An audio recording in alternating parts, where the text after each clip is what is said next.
కేంద్ర ప్రభుత్వం ప్రవేశపెట్టిన వక్ఫ్ బిల్లుపై సుప్రీంకోర్టులోనే తేల్చుకుంటామని వైసీపీ పొలిటికల్ అడ్వైజరీ కౌన్సిల్ సభ్యుడు మాజీ ఎమ్మెల్యే హఫీజ్ ఖాన్ అన్నారు. ఇప్పటికే సుప్రీంకోర్టులో తాను 2 పిటిషన్లు వేశామన్నారు. ముస్లిం సమాజాన్ని నిర్వీర్యం చేయాలని ఎన్డీఏ సర్కార్ కంకణం కట్టుకుందని మండిపడ్డారు. దేశవ్యాప్తంగా ఈ బిల్లును ముస్లిం సమాజం తీవ్రంగా వ్యతిరేకిస్తుందన్నారు. దేశంలో వక్ఫ్ ఆస్తులను కొట్టేయాలని, భూములను స్వాధీనం చేసుకోవాలన్న కుట్ర జరుగుతోందని ఆగ్రహం వ్యక్తం చేశారు. ముస్లింల ఓట్లు వద్దన్న బీజేపీతో దోస్తీ కట్టిన చంద్రబాబు వక్ఫ్ బిల్లుకు ఆమోదం తెలపడం సిగ్గుచేటన్నారు.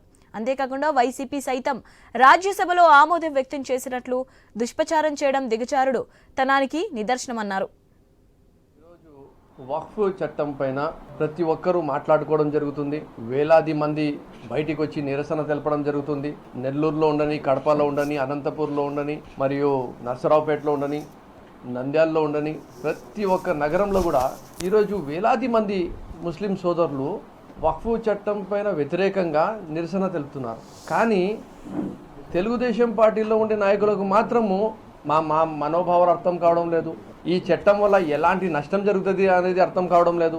మా వాళ్ళలో చదువుకున్న వాళ్ళు కానీ, చదువు లేని వాళ్ళకి కానీ అర్థమైంది. కానీ ఎంతో నాలెడ్జ్ ఉంది 40 సంవత్సరాల చరిత్ర ఉంది అని చెప్పే పార్టీకి మాత్రము కొన్ని విషయాలు అర్థం కావడం లేదంటే నాకు చాలా ఆశ్చర్యకరంగా ఉంది.